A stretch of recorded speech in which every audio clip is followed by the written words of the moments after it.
She had everything: beauty, fame, diamonds, but behind closed doors, Elizabeth Taylor was fighting for her life. America's most beloved blonde was found dead at 36. But what really happened to Marilyn Monroe in her final hours? Two icons, two tragic stories, and the truth that Hollywood never wanted you to know. Tonight, on Behind the Fame, we're diving deep into the real lives of the most fascinating women in entertainment history. Not just the glamour you've seen in magazines, but the raw, shocking truth about what it really costs to become a legend. Did you know that Elizabeth Taylor survived 40-plus surgeries and attempted suicide multiple times? Or that Marilyn Monroe's phone was tapped by the FBI just weeks before her mysterious death? This isn't your grandmother's Hollywood story.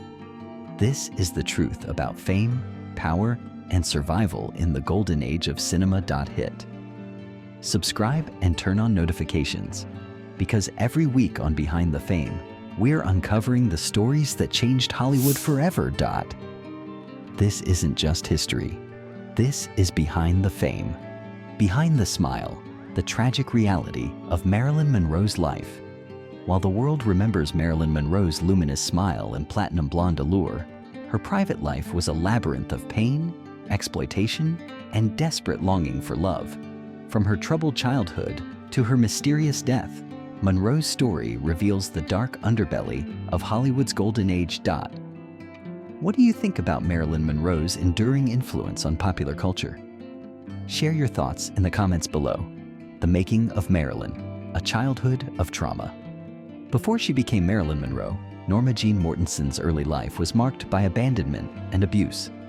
Born to a mother with severe mental illness, she spent her childhood shuttling between orphanages and foster homes. In many of these places, she endured sexual abuse, trauma that would haunt her throughout her life. Like her character in The 7-Year Itch, she learned early to use her sexuality as both a shield and a weapon, though the cost to her psyche was immense. The aspiring actress's transformation into Marilyn Monroe came at a steep price. Studio executives demanded she undergo multiple cosmetic procedures, including rhinoplasty and chin augmentation.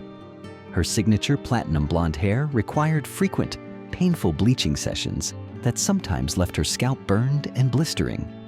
The physical transformation was symbolic of the deeper changes being forced upon her, the creation of a persona that would eventually consume her identity.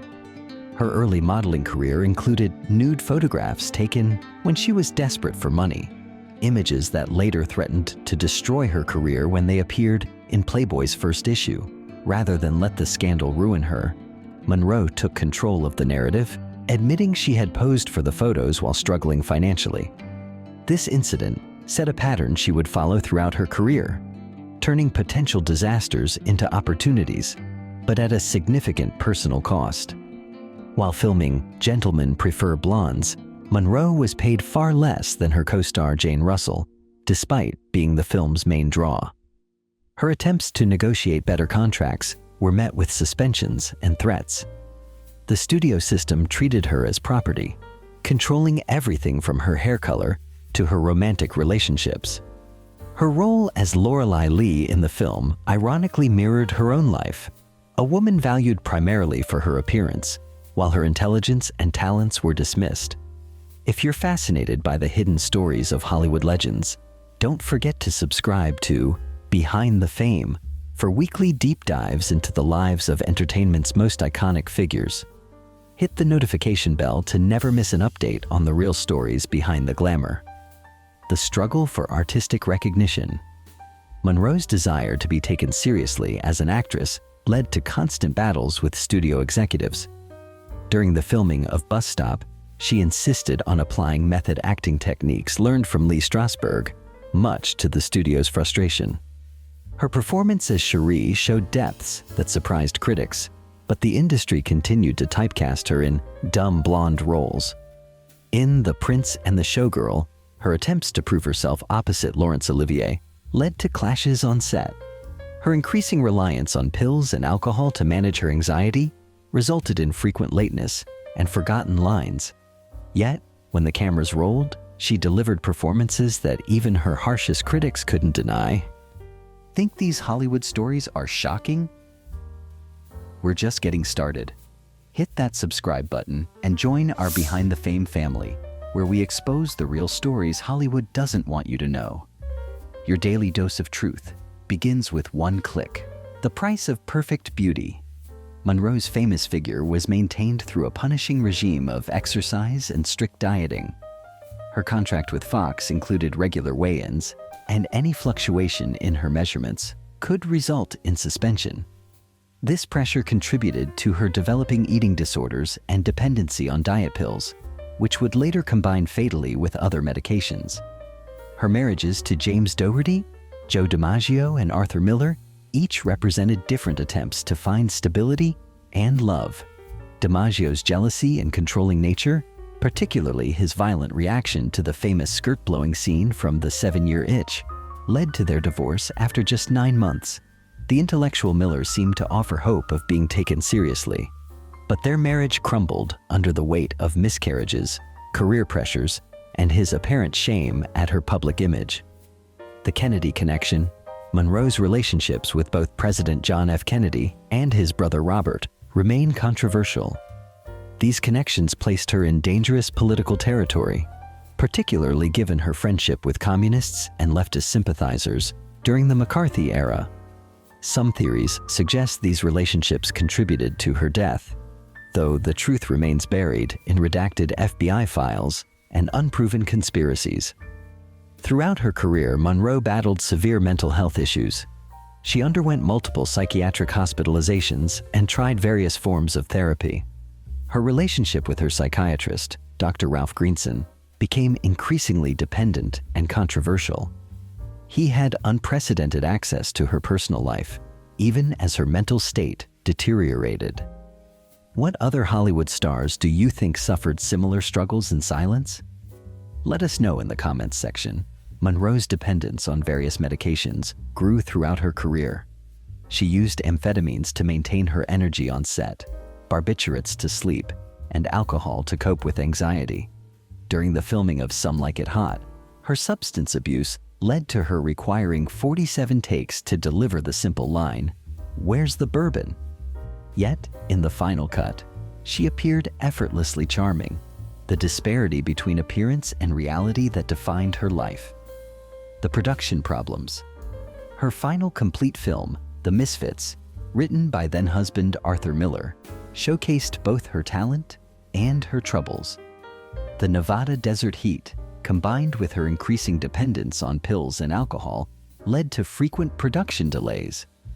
Co-star Clark Gable's death shortly after filming ended affected her deeply, adding to her growing depression. When Fox fired Monroe during the production of Something's Got to Give for excessive absences, she fought back with a brilliant media campaign. She gave intimate photo sessions showing her vitality and beauty, forcing the studio to rehire her at a higher salary. This victory proved hollow. She would not live to complete the film. The final days, the circumstances surrounding Monroe's death, remain controversial. Her last days were marked by increasing isolation, despite, or perhaps because of, her inner circle of doctors, handlers, and supposed friends. The official verdict of probable suicide has been questioned by many who knew her, pointing to her planned press conference and recent career negotiations as signs of hope for the future. Monroe's tragic life illustrated the dark side of fame in ways that still resonate. Her story reveals how the entertainment industry could take a talented, vulnerable young woman and simultaneously elevate and destroy her. The pressure to maintain her image while being denied respect for her talents created an impossible psychological burden. The continuing mystery. Even decades after her death, new theories and revelations about Monroe's life continue to emerge. Recently declassified FBI files, testimony from previously silent witnesses, and analysis of historical records add layers to our understanding of her struggles. Yet, the full truth of her life and death remains elusive, perhaps fitting for a woman who said, "I've never fooled anyone. I've let people fool themselves. They didn't bother to find out who and what I was." Want more in-depth explorations of Hollywood's golden age and its darkest secrets? Join our growing community at Behind the Fame, where we uncover the true stories that shaped entertainment history. Each week, we bring you meticulously researched content about the legends who defined an era. Beyond the legend. What emerges from a careful study of Monroe's life is not just the tragic story of a sex symbol who died too young, but a complex portrait of a woman fighting for dignity in a system designed to deny it to her. Her struggle with mental health, addiction, and the search for genuine love resonates perhaps even more strongly today as we begin to understand the true cost of fame and the toll it takes on those thrust into the spotlight. Monroe's legacy extends beyond her iconic status to serve as a cautionary tale about the entertainment industry's treatment of women, the price of fame, and the devastating impact of childhood trauma. Her story continues to fascinate because it represents both the American dream of transformation and its darker underside, the cost of that transformation on the human psyche. As Monroe herself once said, "Hollywood is a place where they'll pay you $1,000 for a kiss and 50 cents for your soul." Her life and death stand as testimony to the truth of those words and to the ongoing cost of fame in an industry that often values image over humanity. What aspects of Marilyn's story resonated most with you? Share your thoughts below, and don't forget to join the discussion in our comments section. The dark side of Hollywood's violet-eyed queen, Elizabeth Taylor's hidden struggles. Behind the mesmerizing violet eyes that captivated audiences in Cleopatra, Elizabeth Taylor's life mirrored the tragic heroines she portrayed on screen. Her remarkable ability to embody damaged characters came from a deep well of personal pain, addiction, and battles that began in childhood and haunted her throughout her life. Early exploitation in Hollywood. Just as her character in National Velvet, 1944, fought against society's restrictions, young Elizabeth battled the controlling grip of Hollywood. At age 9, she was thrust into the spotlight by an ambitious mother who saw her daughter's extraordinary beauty as a ticket to success. MGM Studios quickly recognized her potential, but this early start came at a devastating price. The studio's iron grip over her life eerily paralleled the controlling father she would later portray in Cat on a Hot Tin Roof, 1958. Both demanded perfection and compliance at the cost of personal freedom. The weight of beauty and artistic triumph. In Suddenly Last Summer, 1959, Taylor played a woman whose beauty led to tragedy, a role that eerily reflected her own struggles with the burden of beauty. While her stunning looks brought fame and opportunities, they also led to intense scrutiny and pressure. The media's obsession with her appearance, particularly during weight fluctuations, mirrored the psychological torture her character endured in the film. This parallel between art and life would become a recurring theme in her career. Her Oscar-winning performance as Gloria Wandress in Butterfield 8 Inches, 1960, portraying a high-class call girl seeking redemption, came at a time when Taylor was being vilified in the press for her relationship with Eddie Fisher. The raw emotion she brought to the role wasn't just acting. It was the pain of a woman who understood what it meant to be judged by society. During her marriages to Richard Burton, Taylor ventured into film production, co-founding Mammoth Films. Their production of The Taming of the Shrew, 1967, revealed another layer of Hollywood's darker side.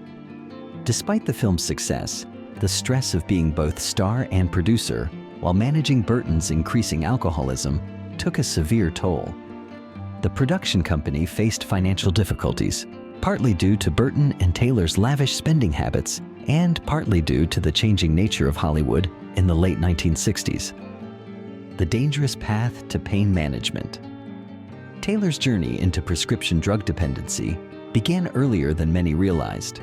During the filming of Raintree County, 1957, she injured her back in a horseback riding scene. This injury, combined with her previous back problems, led to her first experiences with strong painkillers. The studio doctors, eager to keep their star working, freely prescribed medication. This pattern would continue throughout her career, with different studios' medical staff providing whatever was needed to keep her functioning through grueling film schedules. The making of Who's Afraid of Virginia Woolf deserves special attention in understanding Taylor's personal struggles. To play Martha, she not only gained 30 pounds, but also dove deep into the character's psychological trauma.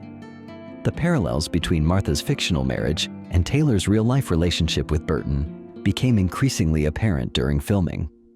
Director Mike Nichols later revealed that some of the most intense scenes between Taylor and Burton were filmed when both actors were actually intoxicated, blurring the line between performance and reality in dangerous ways. The cost of being last star of the studio system. As one of the last stars of Hollywood's golden age, Taylor carried the burden of representing a dying era. While younger actresses embraced the changing culture of the 1960s and 1970s, Taylor struggled to maintain her position as Hollywood royalty in a rapidly evolving industry. This pressure contributed to her increasing isolation and dependence on medications and alcohol. Taylor's venture into the perfume business with White Diamonds and other fragrances brought new pressures. While financially successful, the demand for public appearances and promotional work strained her already fragile health. She often needed medication just to make it through these events, contributing to her ongoing dependency issues. The Weight of Seven Husbands, each of Taylor's marriages brought its own set of challenges and public scrutiny. The death of Mike Todd in a plane crash devastated her, leading to her controversial marriage to Eddie Fisher. Her marriages to John Warner and Larry Fortensky later in life reflected her ongoing search for stability and companionship, even as health issues and addiction complicated these relationships. During her marriage to Senator John Warner, Taylor attempted to reshape her image as a political wife. This period proved particularly challenging as she struggled with depression and weight gain while trying to fit into Washington society. The pressure to maintain a perfect political spouse image while dealing with her personal demons led to one of her darkest periods. The lost children of fame. Taylor's relationship with her children was complicated by her fame and personal struggles. While she loved them deeply, her frequent absences for filming, health issues, and tumultuous relationships affected their family life. Her children often had to cope with their mother's various addictions and public scandals, creating their own complex legacy of growing up in the shadow of a legend. Taylor's multiple stays at the Betty Ford Center revealed the depth of her struggles with addiction. Her first visit in 1983 marked a turning point. She not only confronted her own demons, but also began to understand how her early exploitation in Hollywood had contributed to her adult problems. This period of self-reflection led to some of her most powerful advocacy work, A Voice Against AIDS. The AIDS crisis gave Taylor a new purpose, but also exposed her to tremendous emotional pain. She established the Elizabeth Taylor AIDS Foundation in 1991, but this work meant watching countless friends die while fighting against public indifference and prejudice.